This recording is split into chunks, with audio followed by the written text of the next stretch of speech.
Hey and welcome to the first Lamborghini guide on Watkins Glen. The car is fun to drive, but in case you should watch this video at some point in future to drive a GT3 sprint race, be aware that it has a weak spot.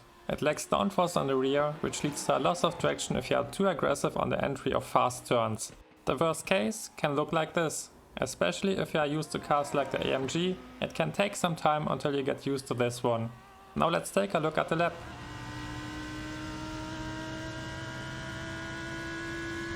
Approach turn 1 on the far left, use the 200 meter board as marker and hit the brakes. You want to shift down quickly to make use of the engine brake. Also make sure that you don't overdrive the car on the entry and enter the turn too fast. I have just shown you in the intro what can happen. Attack the apex and try to be early on the throttle. Based on my first impressions, the car doesn't like curbs that much, that's why I'm not fully attacking this one.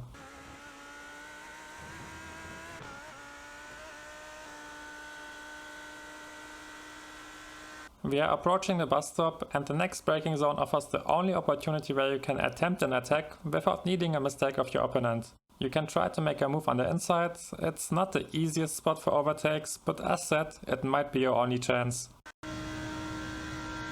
Use the 4 and 300 meter boards on the right as markers for braking. There are also boards on the left, but the boards on the right are easier to use because they lead your eyes to the entry of the bus stop. Since the car doesn't like bumpy curbs, I found the following approach to be the most consistent one. You want to attack the first entry curb and push the car to the right. Avoid most of the curbs which are located on the inside of the bus stop. They are pretty high, you are going fast. Together with the low downforce on the rear, hitting the curb might cause it to get loose and you spin into the wall on the left. The same applies for the exit. Be careful around the inside curb, I choose to avoid it completely and attack the exit curb. You don't want to brake hard, if at all, for the next turn. Lift, aim for a smooth line and stick to the inside while you watch the inside curb. At some point the curb has a small kink, which marks the spot where the turn starts to open up again. You can use it as marker to fully engage the throttle and accelerate towards the exit.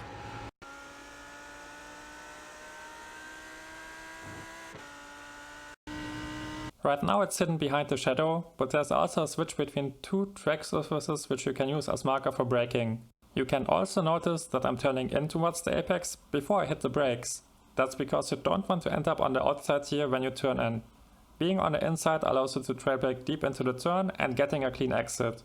If you enter from the outside, you will run into the issue of fighting the traction of the car again because the rear gets slightly loose. Avoid those troubles by aiming for the inside. Once you reach the apex, you want to step on the throttle and accelerate out of the turn in one smooth motion.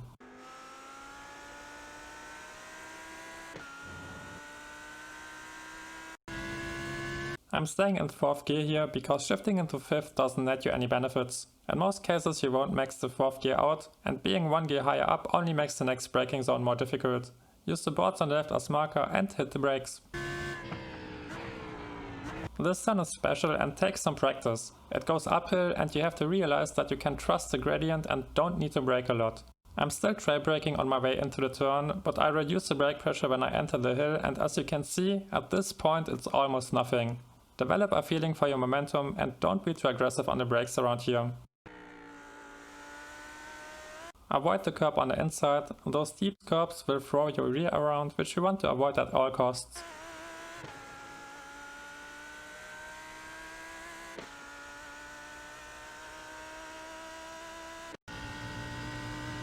The 200 meter board and the small dip are your markers for the next turn. There's a small chance to attempt an overtake on the inside, but only if your opponent made a mistake in the turn before. Try to be early on the throttle to gain some momentum down the hill and avoid the inside curb like in the last turn.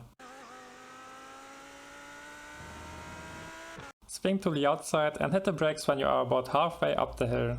There aren't any better markers because you want to look towards the apex curb, which will appear shortly before you clear the crest.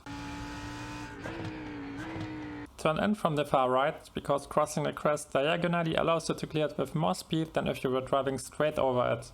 You have more traction and can accelerate along the inside curb.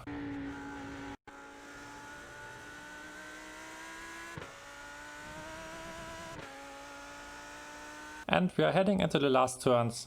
Stay on the far outside, use the 2 and 100 meter boards as marker and lift before you turn in.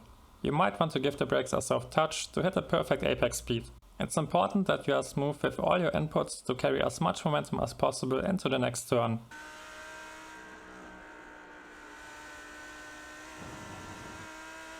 Swing to the left, use the fence and the terror barrier on the left as markers and make sure that you hit your desired apex speed before you turn in. It's again one of those spots where, depending on the conditions and your setup, the rear can get loose if you are too aggressive on the entry.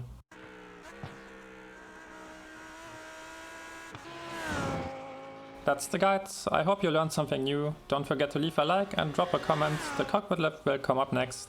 You can find all additional lab files, including my telemetry, on the community Discord. The link is in the description down below. Thank you for your support here on YouTube, Twitch, Patreon, and thanks for watching. I wish you good luck for your next week and see you next time.